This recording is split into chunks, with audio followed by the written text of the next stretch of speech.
I'm Rachel Featherstone. I'm the North East Greens lead candidate in the European elections this year. We're here at the proposed site of Dewley Hill, an open cast mine, and we've been talking to the people who live locally and have been protesting against this development. As you can see, this is a beautiful place at the minute. It's peaceful, it's green, and it's alive with wildlife. But that will all change when banks start to strip coal out of it. My name's Joss Forrester Melville. I've been working closely with people who live in my village on the Defend Dewley Hill campaign. We've had news from Friends of the Earth, the actual amounts of coal we need in terms of coal production up until the end of coal, 2025. There are at least double the amount of coal stockpiled around the country, which kind of is quite a significant thing for us, which means that coal doesn't actually have to be dug up here at Dewley Hill. So why are we still extracting coal from the ground? We're exporting more coal than we ever have done before, and that's driving down world coal prices, meaning that we're driving the consumption of fossil fuels elsewhere in the world as well. My name's Jude Campbell. I'm a recent retired medical secretary, having worked 41 years in the NHS. British Steel are also in great difficulty. There's all this stockpile, and then the steel production in this country is not going to go ahead. Then what's going to happen to the coal? It's going to actually be exported overseas.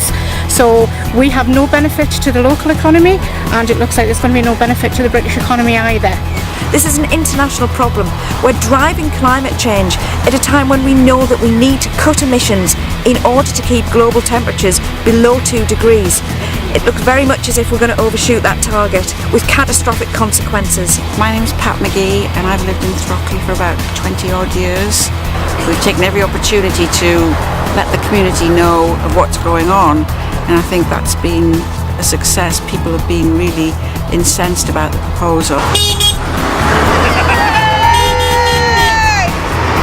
The tremendous support that we've had and the tremendous work that everybody in our team has done will mean that any application will be met with a massive protest.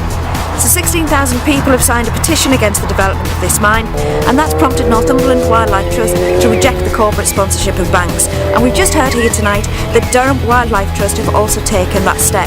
They've rejected banks as dirty money, as it's incompatible with their aims of protecting wildlife. Do you know what kind of animals live in the wildlife around here? Hedgehogs. When was the last time you saw a hedgehog? Like a month. We call upon Newcastle City Council to reject the planning application. They've recently declared a climate emergency. If they're serious about that, they won't be allowing any more open cast mines for coal that we simply don't need.